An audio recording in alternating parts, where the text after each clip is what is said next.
Hello, नमस्ते, प्रणाम, हर हर महादेव। हम आप सबके भाई बानी दीपक दीपांशु।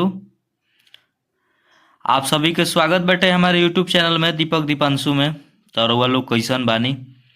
हमरा आशा ना पूर्ण विश्वास बा कि आप लोग एकदम ठीक होखम, एकदम ठीक रही, मस्त रही, स्वस्थ रही जा और खूब मेहनत करी जा, आगे बढ़ी जा।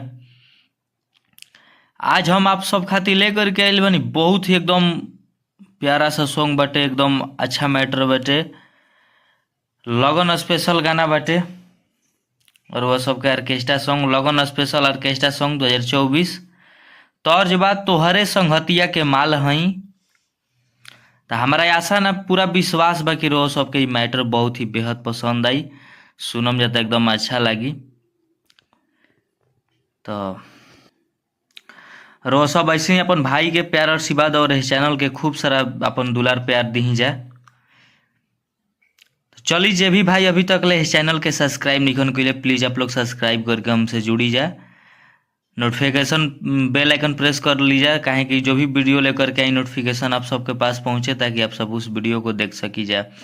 और वीडियो अच्छा लगी तो आप लोग सुन सकतनी जाए, और लाइक शेयर कमेंट आप लोग खूब आप लोग के जरूर करे के बाटे। अपने भाई के प्यार आशीर्वाद खातिर आप लोग एक एक अपन प्यारा से कमेंट और एक एक लाइक करब जा, काहे कि भैया रोए सब खातिर मेहनत करी ना, रोए सब खातिर इतना कुछ नए नए चीज़ सोची ना, कुछ रो सबके सोची ना कि हर दिन कुछ नए नए चीज़ देवल जाए। तो वो रो सब प्लीज़ अपन भाई के सपोर्ट करी जा, काहे कि रो सबके सपोर्ट के बिना भी हर कलाकार के ज़िंदगी अधूरा रहेला। तो प्लीज़ रो सबसे आग्रह बा कि अपने भाई के भी आप लोग ऐसे ही सपोर्ट करी जा, ढेर सारा अपन प्यार आशीर्वाद दी जा।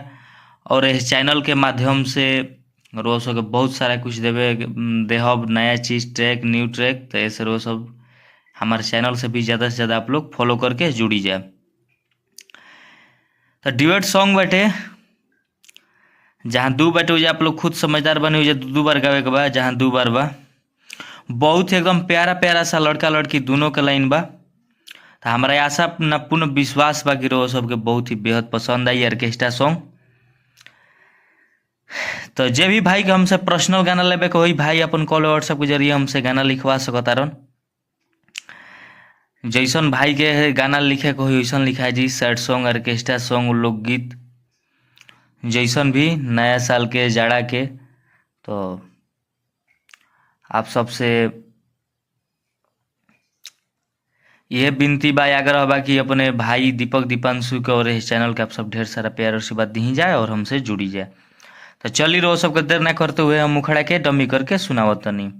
लड़का के लाइन बा, दोनों कबूतर उड़े ऊपर ये गोरी, आ तोहर जवानी नइखे हो जोड़ी। दोनों कबूतर उड़े ऊपर ये गोरी, तोहर जवानी के नइखे हो जोड़ी। कि तोहेने टोई जवन देखल जाई होई, आ हम लगन भर लइकिन के काल हई। तो लड़की के बहुत ही प्यारा सा लाइन बटे, आप सब सुनी जा, आप सबके बहुत ही बेहद पसंद है। लड़की कहती है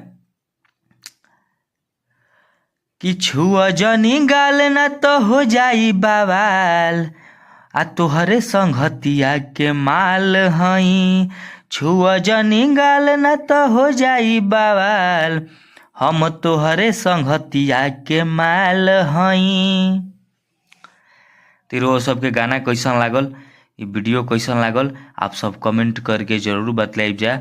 अच्छा लगी तो भैया प्लीज़ रोए सब खातिर इतना मेहनत करना, अपन एक एक प्यारा सा लाइक जरूर करब जा, अपने भाई के सपोर्ट खातिर, इस चैनल के सपोर्ट खातिर।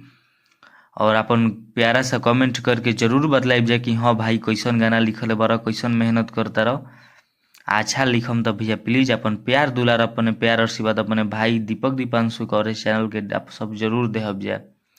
आ जे भी भाई के हमसे पर्सनल गाना लेबे के होई, भाई कॉल व्हाट्सएप के जरिए अपन गाना लिखवा सकतारन। तो चली, ये गाना कैसन लागल आप सब जरूर बतलाइब जा। नेक्स्ट सॉन्ग के लिए टाटा बाय बाय, जय हिंद, जय भारत, जय हो भोजपुरिया समाज।